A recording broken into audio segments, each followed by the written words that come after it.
국제사회 디자인연구소 김대호 소장입니다. 윤석열 정부의 국정철학과 110대 국정과제, 제 제목은 이대로는 안 된답니다. 이게 자기가 잘 모르는 대상에 대해 가지고 분석을 할 때는 제일 쉬운 거는 피 같은 비교하는 겁니다. 뭐 노래를 갖다가 몰라도 가수들 한 5명 세워놓고 조용필하고 뭐 이러저런 제 같은 사람하고 세워서 노래 부르면은 뭐 바로 그냥 표가 나지 않습니까 이게? 그래서 인수위 백서 현재 그 인터넷으로 다운받을 수 있는 거는요 5개입니다. 노무현 백서, 그다음에 이명박, 박근혜, 문재인, 그리고 이제 윤석열 백서 이걸 갖다가 다운받을 수 있고, 문재인은 국정운영 5개년 계획을 갖다가 세웠습니다. 이건 인수위 없었으니까요. 이따 2개를 갖다가 5개를 다 비교를 해보면은 여러 가지 차이들이 의미심장한 차이들이 있습니다. 그 차이가 왜 이렇게 발생하는지를 갖다 규명을 해보면 많은 걸 얻을 수 있습니다. 그런데 제가 볼 때 유감스럽게 요 인수위 백서 5개를 펼쳐가지고 이걸 비교를 해본, 적어도 인수위 안에서도 제가 볼 때 그렇게 한 사람이 별로 없는 것 같습니다. 사실. 원래 하늘 아래 사실 새로운 게 없지 않습니까 이게? 그런데 또 이전에 뭐 인수위를 했던 사람들은 바보도 아니었고요. 나름대로 에이스들인데 그런 사람들은 모아서 했는데 어쨌든 국정운영 성과는 보잘것없고요. 그러면은 왜 어떻게 이렇게 창대한 계획을 세웠다가 이렇게 참 이렇게 그 찌질하게 됐는지에 대해 가지고 좀 겸허하게 들여다봐야 되는데 안 들여다본 것 같다 이런 생각이 들고요. 또 다른 하나 방식은 이 원래 어떤 국민의 어떤 요구나 불만 기대를 받아 안아가지고 그걸 갖다가 이제 국정 철학으로 만드는 국정 과제로 만드는 건데, 그러니까 이제 국민의 어떤 요구와 불만을 갖다가 딱 포착을 해서 이거를 갖다가 어떤 국정 철학과 어떤 국정 과제로 받아 안을 거냐, 이게 원래 이제 그 근본에서 이제 검토를 하는 겁니다 이게. 근데 이 2가지 방식으로 이제 이걸 검토를 해야 된다고 생각합니다. 자, 시간 없으니까 그냥 먼저 결론만 말씀드리겠는데요. 이거 윤석열의 110대 국정과제가 엄청난 과속입니다, 사실은. 이거는 비교를 해보면 알 수 있는데요. 백서에서 이렇게 주관부처 있지 않습니까? 주관부처, 교육부, 뭐 예컨대 국토부 이런 식으로 주관부처가 명시되어 있는 거는 윤석열 인수위 백서고 문재인의 국정운영 5개년 과제 이것밖에 없어요. 딴 거는 그 부처가 명시가 되어 있지 않습니다. 즉 문제는 잘 서술을 했어요. 그리고 문제의 배경에 대한 서술을 했습니다 이게. 그런데 그러면은 그 복합 문제 대부분 융복합 문제이기 때문에 그거를 갖다가 이제 그 과제를 갖다가 이렇게 그 부처별로 이제 이걸 갖다 받아 안으려 그러면은 정부 안에서의 어떤 그 횡단 토론들이 필요하거든요. 근데 그 부분들이 사실은 안 된 상태로 그냥 어떤 주관 부처를 갖다 그냥 박아버린 거거든요. 그거는 일종의 뭐냐면은 국정과제는 하나의 나와바리입니다 이게. 자기 책임이기도 하고 자기 권한이기도 하고 자기 나와바리입니다 이게. 그래서 그 문재인의 그 국정운영 5개년 계획은요, 그런 집권하고 나서 2개월 10일 만에, 즉 7월 19일 날, 2017년 7월 19일 날 나왔거든요. 이거는 인수위 이게 이 110대 과제는 5월 3일 날 나왔어요. 정부 출범하기 전에 나왔습니다. 이게 굉장한 어떤 과속입니다. 그러면 뭐 내용이 그러면은 아주 좋으냐? 그러면 괜찮잖아요. 근데 내가 볼 때 내용은 가장 부실합니다, 사실은. 이거는 이명박, 박근혜, 그 다음에 뭐 노무현 백서하고 비교를 해봐도 굉장히 사실 내용이 부실합니다. 그러니까 부실하다는 것은 뭐냐면은 일단은 어떤 과제의 국정 철학과 국정 과제 배경들이 있습니다, 이게. 그 부분에 대한 설명들이 제대로 안 돼 있고, 그 다음에 그 부분에 대한 설명이 사실은 굉장히 후집니다, 사실. 근데 그 부분을 갖다 길게 얘기를 갖다 해놨습니다, 이게. 사실 백서 중에서 제일 잘 된 백서는 이명박 백서입니다. 다시 읽어봐도 정말 이명박 백서가 굉장히 충실합니다, 이게. 근데 그럼에도 불구하고 이명박 정부의 어떤 그 정책적 성과에 대해 가지고 그렇게 높게 평가를 하지 않지 않습니까? 그거는 이제 결국 백서가 뭐 좋다고 해가지고 국정 운영이 성공한다는 법은 없습니다. 그러나 이거는 마치 계획이 부실하면, 그러니까 계획을 잘 세워도 일을 이루는데 참 한계가 있는데 계획이 부실하면 일을 제대로 이룰 수가 없습니다. 이게 국정 백서 자체가, 즉 인수위 백서가 후져버리면은 이거를 갖다가 전면적으로 이렇게 뜯어고치지 않으면은 성공할 수가 없습니다. 성공하는 정부는 이거는 나무에서 고기를 구하는 거나 마찬가지라고 이렇게 생각을 합니다. 참 이번 덱스가 더 특이한 게요. 원래 국정 목표가 큰 게 6가지가 있습니다. 6가지가 있는데 그 6번째가 뭐냐면 대한민국 어디서나 살기 좋은 지방시대입니다. 이게. 그런데 그러니까 국정목표 1번이 뭐 상식이 회복된 반듯한 나라 뭐 이래가지고 거기에 보면은 국민께 드리는 약속적 전략과제가 크게 3가지가 있고 각각 전략과제마다 이제 뭐 5개, 6개씩 주렁주렁 국정과제가 달려 있습니다. 이래가지고 110개가 되는데 그 국정목표 6번입니다. 6번 즉 대한민국 어디서나 살기 좋은 지방시대 이 부분이 통째로 다 빠져 있습니다. 이게 여기서 최소한 국정과제가 한 10개는 사실은 나오는 동네거든요. 근데 이 부분이 싹 다 빠져 있어요.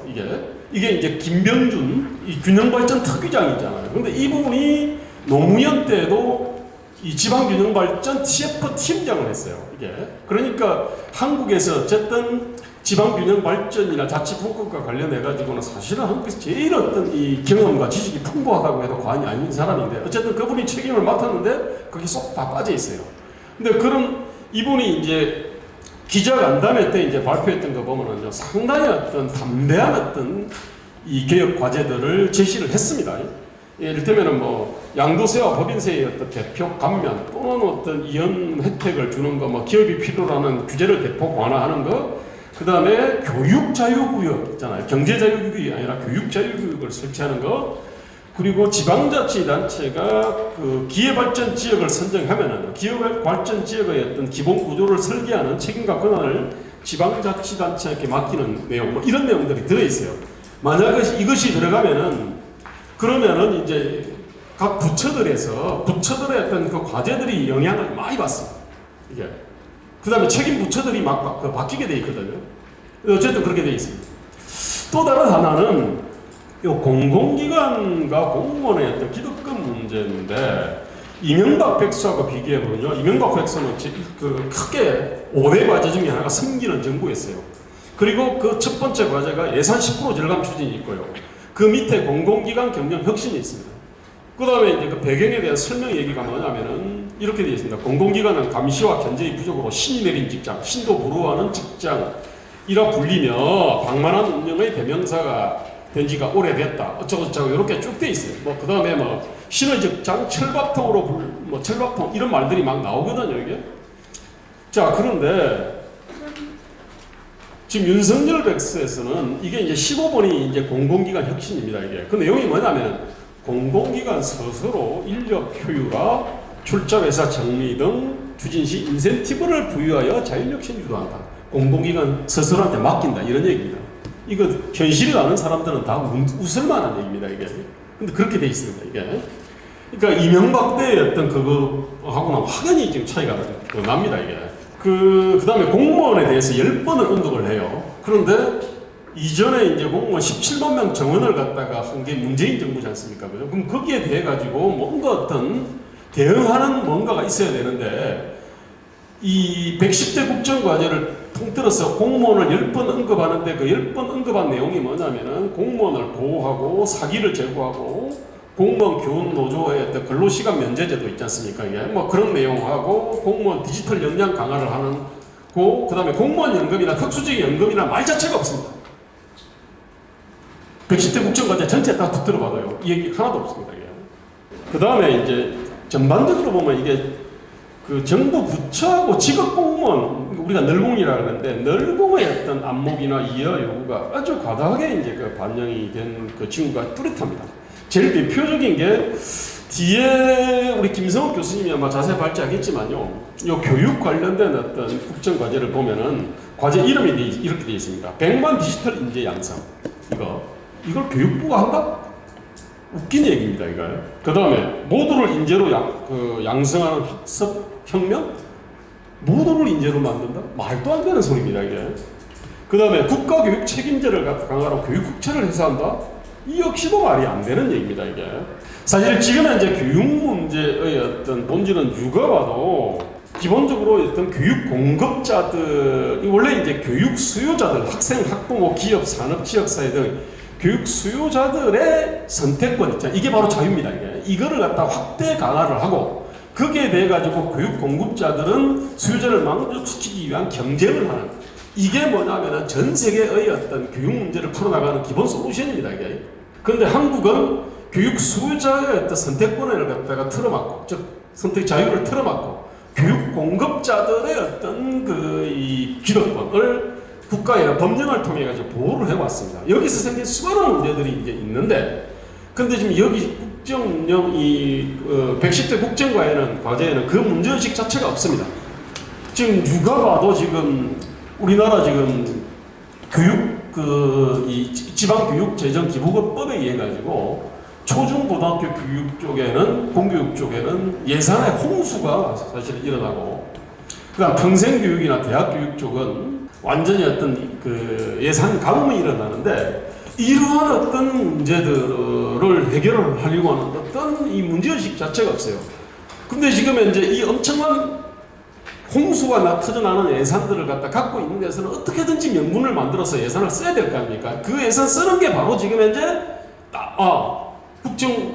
윤석열의 어떤 정책 공약집이나 연설을 보고서 100만 디지털 인재를 우리가 양성하겠다, 뭐 이런 식으로 된 겁니다. 이게. 여기에 대해 가지고 나는 김성욱 교수님이 좀 더 말씀을 하실 겁니다. 이게. 그 다음에 굉장히 고통스러운 과제들이 있습니다. 구조조정이라든지, 예컨대 감축이라든지, 감소라든지, 축소라든지, 이런 어떤 이 110대 국정과제에서 요 키워드를 가지고 쫙 검색을 해보면요, 누가 봐도 알고 있는 공무원의 이나 인력, 그 다음에 공공부문이라든지 조직이라든지 그런 것들은 축소 대상도, 감소 대상도, 감축 대상도, 구조조정 대상도 아닙니다. 어제는 기존의 윤석열의 어떤 연설이나 윤석열의 어떤 110대 국정과제에도 보면은 분명히 민주화가 이게 엄청나게 왜곡되고 변질되어 있다는 것은 누구나 알고 있습니다. 그런데 그 부분에 대한 문제 제기를 안 했는데, 어제 민주주의 위기라는 말을 갖다가 쓰더라고요. 이게. 그러면서 이제 자유를 35번을 갖다가 썼습니다, 이게. 그런데 이 민주주의 위기를 얘기하면서 이른바 이제 반지성주의라는 말을 갖다가 이렇게 썼는데요. 근데 이제 이 부분에 대한 어떤 굉장히 이 민주주의 위기를 갖다 천착을 해야, 그래야 사실은 정치개혁 문제, 이게 공공개혁 문제, 지방자치분권개혁 문제, 노동개혁, 교육개혁이 쫙 물려있거든요, 이게.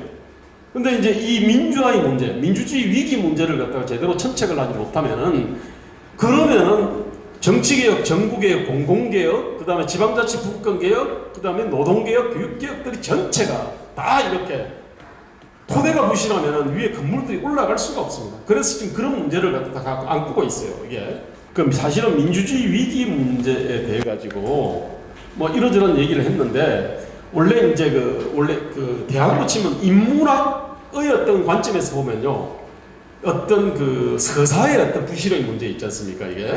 즉 시대 인식의 문제, 역사적 서사의 어떤 부실의 문제가 보이는데, 이공계들이나 기업인들의 시각으로 보면 뭐가 보이냐면은, 이게 이제 바로 반지성주의, 그 다음에 어떤 진실과 과학의 문제가 보이거든요.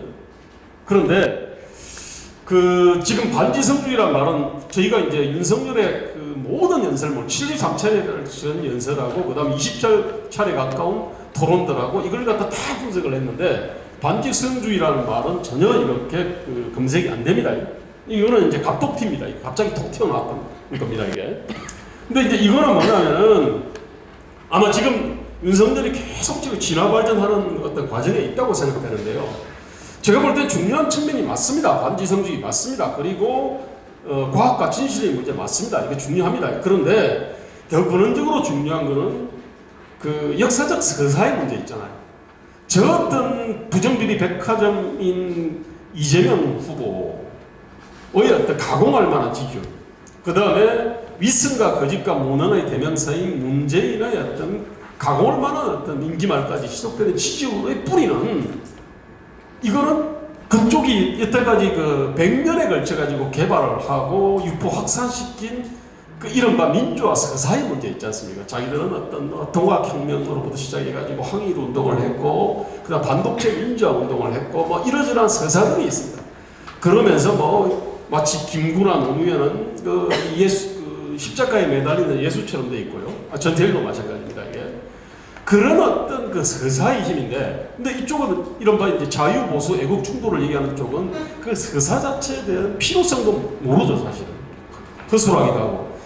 저는 윤석열이 제가 볼 때는 반지성주의를 분명히 잘 발견했습니다. 그런데 이 역사적 서사의 문제에 대해 가지고는 아직 발견을 못한 것 같아요.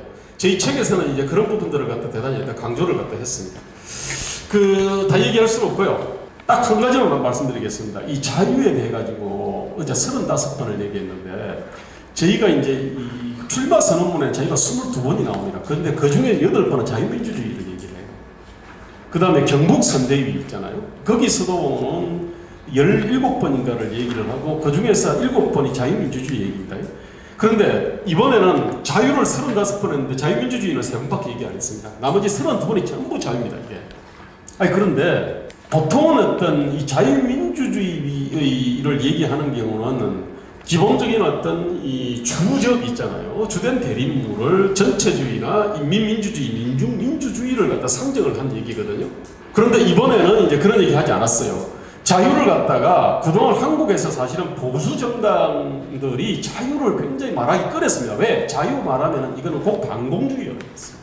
그럼 자유 얘기하면 신자유주의, 그 다음 선자 독식주의로 그렇게 오해가 됐는데, 그 부분을 갖다가 전면으로 들이받지 않았어요. 그러다 보니까 자유 자체를 안 썼습니다.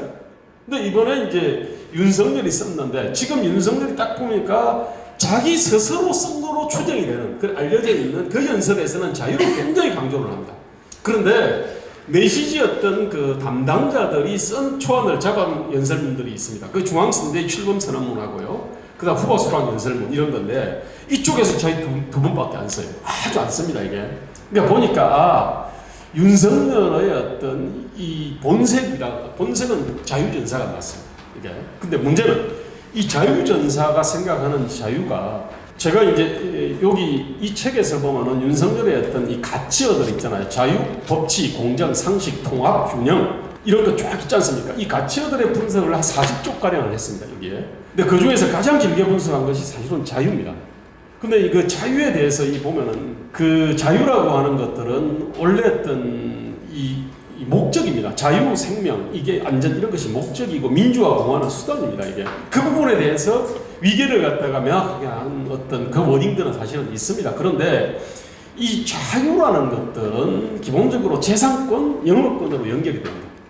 그 다음에 이 사적 자치 있지 않습니까? 즉, 이 시장 자치하고 공동체 자치, 그 다음에 어떤 지방 자치, 이 자유의 어떤 그 현실적 의미라고 하는 것은 결국 재산권과 영업권의 어떤 자유, 요 부분하고요. 그 다음에 어떤 사적 자치들, 즉 시장 자치와 공동체 자치와 지방 자치, 요쪽인데, 지금 현재 윤석열의 국정 과제를 봐도 그렇고 윤석열의 워딩에서도 이 자유 개념은 아주 어떻게 보면 원형질 그대로 있어요. 이것이 좀 쭉 분화 발전하면은 방금 말씀드린 대로 이게 쭉 뻗어 나갈 건데 안 돼 있어요. 근데 그 부분은 제가 볼 때는 이른바 자유시민과 그 다음에 자유지성들이, 여기 앉아 있는 자유지성들이 그 윤석열 대통령을 이렇게 도와가지고 이 자유 개념의 어떤 이 발전을 시키고, 그리고 나서 적절한 어떤 국정 과제들을 갖다가 도출하는데 같이 좀 힘을 써야 되겠다, 이런 생각이 들고요. 결론은 지금 이거대로는 안 되고요. 이 국정과제는 일종의 발제문 같습니다. 아주 거친 발제문입니다, 110대 국정과제가. 그래서 이거는 뒤에서 이제 우리가 풍부한 토론을 통해 가지고 그건 바로 잡아야 될 어떤 문제라고 생각되는데요. 윤석열 정부에서 톡톡이 다른 게 없는 게 민간협력위원회라는 게 있습니다. 지금 권오현 씨가 아마 그 위원장으로 거론이 되고 있습니다. 근데 거기에 대해 가지고는 윤석열 대통령이 상당히 힘을 많이 실겠다 그랬어요. 제가 볼 때는 이거는 민간협력위원회를 통해 가지고 이거는 바로 잡아야 됩니다. 사실 그 대통령 영역근감 정책기획위원회라는 조직이 있어요. 지금 현재 그 정혜부 씨가 없는데, 거기는 장식용 보고서를 갖다가 만드는 어떤 그 자문기관 비슷합니다. 정책기획위원회가 이걸 할 수는 없고요. 민간협력위원회가 협력위원들을 잘 구성을 해가지고 이거를 갖다가 전면적으로, 이거는 그것도 대통령 주재하에 전면적인 어떤 토론을 통해 가지고 새롭게 만들어야 될 것이 저는 윤석열 정부의 국정 철학과 국정 과제라고 생각합니다. 이상입니다.